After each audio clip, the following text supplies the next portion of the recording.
We carry these stories with us. Like, if I tell you the story, you'll never forget it, I guarantee. At the heart of what we do is the gospel. The Lord has called us to serve the poor, to reach out to those who are marginalized. We just said, we'll show up for work, and whatever the Lord has for us to do, we'll do. I am very motivated by the coming King, who, when he comes, is going to notice how we treated the least of these. Cama exists to demonstrate Christ's compassion through immediate relief and long-term development that transforms lives and restores communities. Cama's been in existence for 50 years. When there is a disaster, we want to respond right away with the love of Christ in practical ways, with the hope and the prayers that would be able to transition into development there in the community. You're trying to elevate their dignity and to say, you can do this. It's a lot of work. It's a lot of work over the long haul. In the worst of situations, you get to see some remarkable things happen to people. People need to hear the gospel and come to faith in him. No Jesus, no transformation. It's all about meeting their holistic needs. That's what Jesus did. We just want to say, this is what we think is truth, and we just want you to know about it and have a choice. We're going to care about them even if they don't come to faith. It's word and deed. We need to be open and share, and that's what we do from day one. If we don't share the why with them, then we're shortchanging them, and the why is obviously Jesus. We have dirt under our fingernails trying to get one person one step closer to Jesus. You can't do everything, but you can do something. And what you can do, we can do with the help of God. The people of Vietnam, remember that they are the victims of military assault. Somehow, we have to walk into the midst of the charred embers, the bombed-out ruins, and above all, into the marred and scarred lives of the people.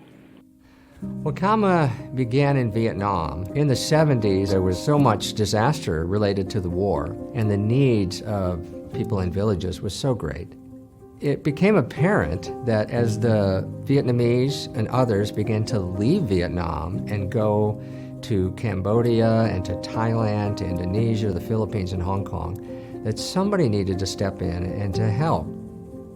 We were appointed to go to Cambodia in '74 to run a hospital, and it wasn't very long till we were evacuated to Thailand. I called Grady Mangum, who was my boss at the time, and I said, there's all these refugees in these camps, and this is an opportunity for the gospel and for us to help. And he said, wait a minute. And I always say that was the shortest committee meeting ever held at headquarters, because he came back on in about a minute and a half, and he said, you've just been appointed director of Cama Services. I said, okay, what is that? And he said, we don't know yet, but you'll think of something.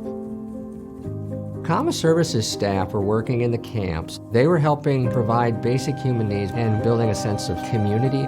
I was a college student, a fairly new believer, and I was attending a little CMA church. I applied for their short-term mission program and went to Thailand. And I did not know that that summer I would be with Cama Services. We were present with Vietnamese people in camps and other locations. I come from a small farming community. I'd never seen suffering at that scale. I was overwhelmed by what war does to people. I kind of made my bargain with God on a little dusty road in northeast Thailand. I just said, God, I will serve you anywhere, but I won't work with God.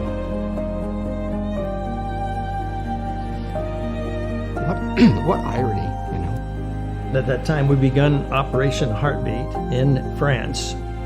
We took an old garage downstairs and turned it into a center for all the different missions, and then it became the center for the church. So we had a Cambodian church, a Vietnamese church, a Chinese church. The Alliance became the sponsors through Operation Heartbeat to bring refugees into the U.S. and resettle them. Alliance churches took in more than 10,000 of these refugees, and the fruit of these efforts can be seen today in more than 260 Vietnamese, Hmong, and Cambodian churches in the U.S. Alliance. Cama went to West Africa, specifically Mali and Burkina Faso. Many people were experiencing famine. I was 25 when I was sent to Mali, West Africa. That was 1984. The church had set up relief committees in their districts. Those different local committees oversaw the relief in many areas. Our international worker forefathers really built a base that we could build on, getting grain to the appropriate people that really needed it. Cama sent me to Guinea in 1990 and 91 to help wind up some of the refugee responses. Cama and the church oversaw the distributions in a lot of big refugee camps. Up until a few years ago, it may have been the single largest project Cama has ever run in its history. We heard about the war coming, rebels enter into Foya, where I grew up. So there were a lot of gun shooting, and we could hear it from a distance. So all of us escaped. I didn't know where my father was. I didn't know where my mom was. Getting into Guinea, we immediately got connected to common service through a local church. They demonstrated what Christ would have done. And for me and a lot of refugees, that was the biggest highlight. To look back and say, I was hungry and someone fed me.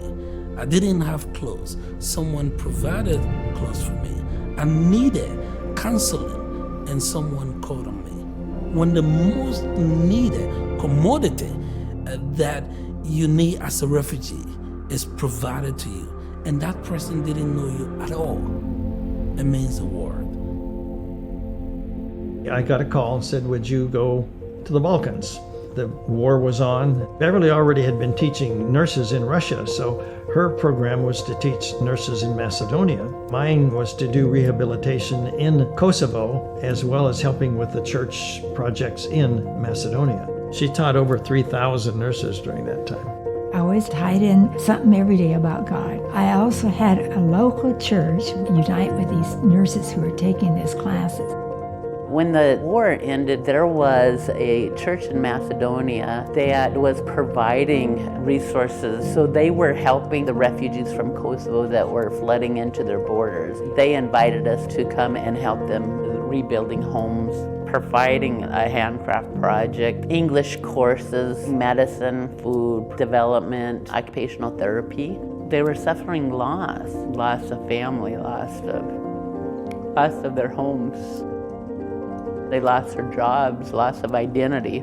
Cama was able to come in and let them know God has not forgotten them. We're not here just to build homes or provide professional services. We're here to build hearts, to come along people who have been suffering and to help see their lives and their communities not only restored, but also transformed. I thought in my mind I need to learn English. I heard there are some people doing English language. I start English course to learn. It was really interesting to know more about their faith, Jesus. One day they asked me, "But we can pray for you." I had really bad dream. I thought if God existing, He will heal me in my dream. From that day I never saw any bad dream. I accept Jesus and I get baptized. Lots of people are saved because of Cama.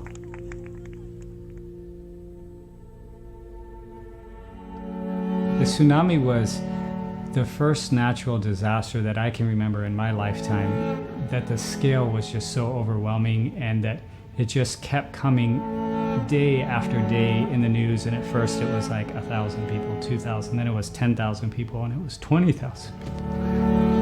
And I'm questioning with God, is there any part I can play in this?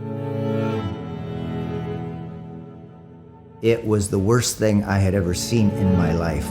250,000 people had been killed. Whole cities had been sucked out into the ocean. The wave had come in 3 different times. People were kilometers out in the ocean surviving. They needed everything. The devastation was so bad that people were still living in tents 6 months after the fact. We started helping people rebuild their lives. The most difficult thing I'd ever done. We provided building kits, drinkable water, creating small businesses, agricultural projects. I look back on that time as one of the biggest privileges, living with families, sitting on our porch, listening to story after story. Cama was with us from the beginning, and they stayed all the way to the end. and that has been really meaningful to us. Sometimes we are ready to stop, and then Cama says there's more that can be done, and so we keep going together. Cama showed us the importance of disaster relief ministries. We have to respond to people holistically. We've developed our own rapid response team, and today our pastors are open to community development and relief work. Ada banyak orang-orang yang In my city, we are feeding malnourished children and helping fund education. When I started working with Cama, I was fearful. By working with the team, I began to realize my position in Christ, and I became emboldened. I went from being fearful to being a leader. 20 years on, we have relationships. We know the people. We've raised our kids there. And so even though physically there's not a lot of outward signs of it anymore, you know the stories, you know the people. A lot of times there's nothing we leave except the memory of the Christ followers that came and served among them. And that's what we want. We want them to remember that it was the followers of Jesus that came and met them in their time of need. Prior to Hurricane Katrina, Cama was not involved in the United States. But Hurricane Katrina was so massive that there was a sense we've got to do something. So Phil Skelly, who was the head of Cama, started thinking through, making site visits, pulling together teams, and doing the things that we could to help. There were not a lot of Alliance churches in the area. And we were just overwhelmed, and we were there with many others, and we put together a food kitchen. We were out of our depth. We learned a lot, and we just got better and better at disaster response in the United States. All partnerships are local. If it doesn't happen locally, it doesn't happen. Where we have Alliance churches, we are set up for much greater impact. Where we don't, it's very difficult. The Syrian conflict started in 2012. There was a church in the north of Jordan that wanted to receive the very first refugees. They started with families in the church just giving what they had, but the refugees were coming so fast, they asked us to come alongside them. I realized early on I would never be at the level that Jordanian pastor was at, so I tried to support him behind the scenes. And he really opened up to me and even gave me authority in the church to make decisions, and we made every decision together. He never needed to do that. The things that happened under ISIS are just unspeakable. The stories were just so deep and raw. We just sat in silence and in tears, and we couldn't do anything.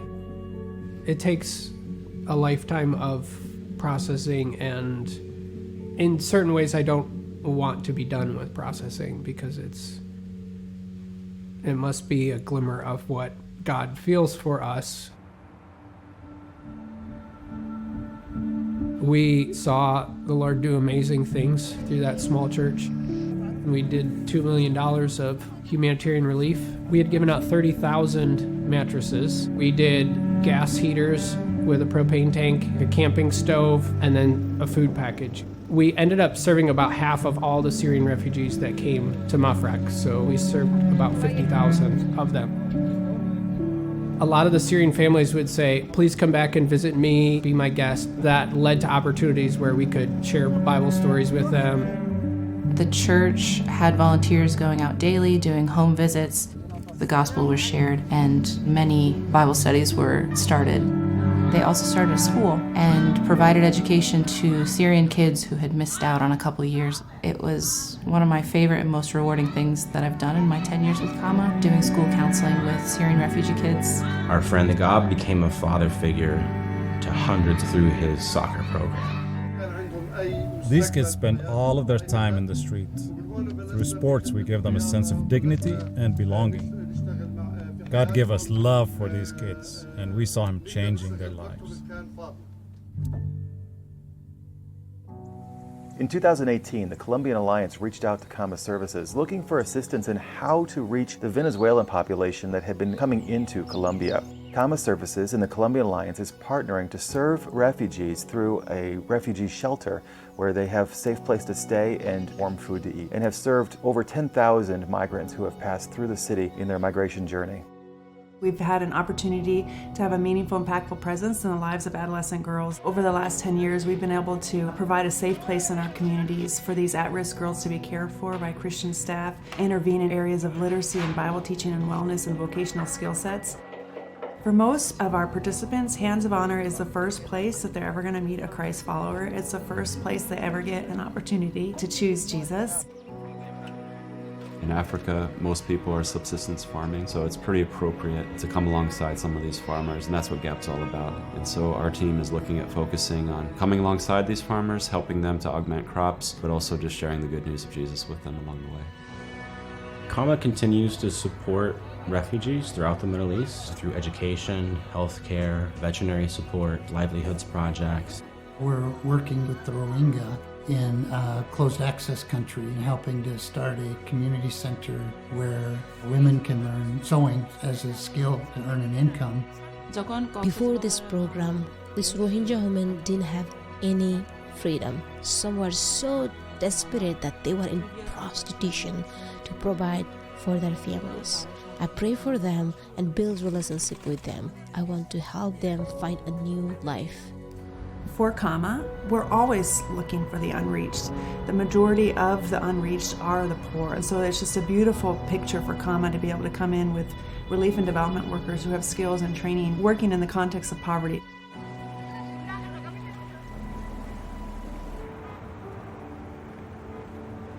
I am so glad that the Christian Missionary Alliance has taken seriously Jesus' words, that whatever you've done for one of the least of these brothers of mine, you've done it for me.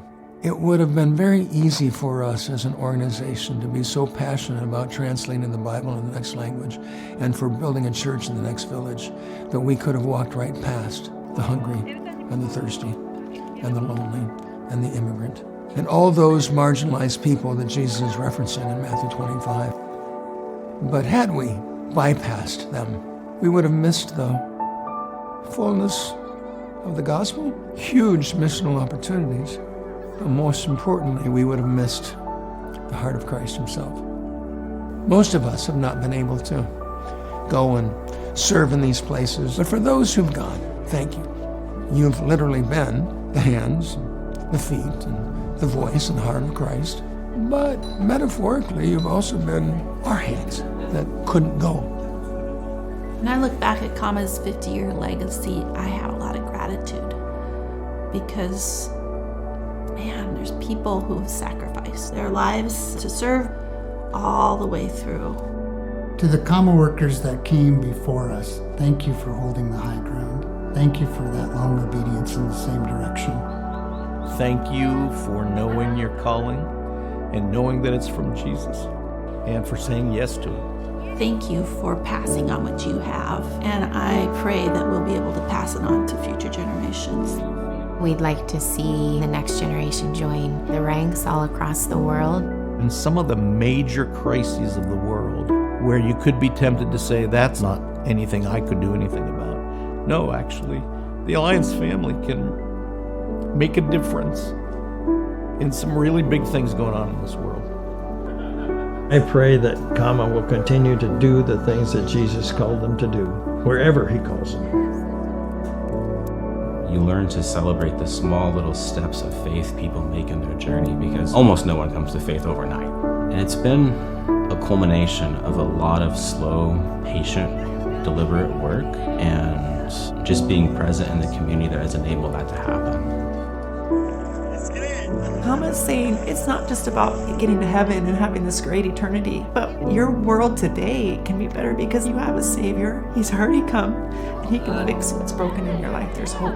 I pray that God will say to you one day, you good and faithful servant, thank you for helping the least among us.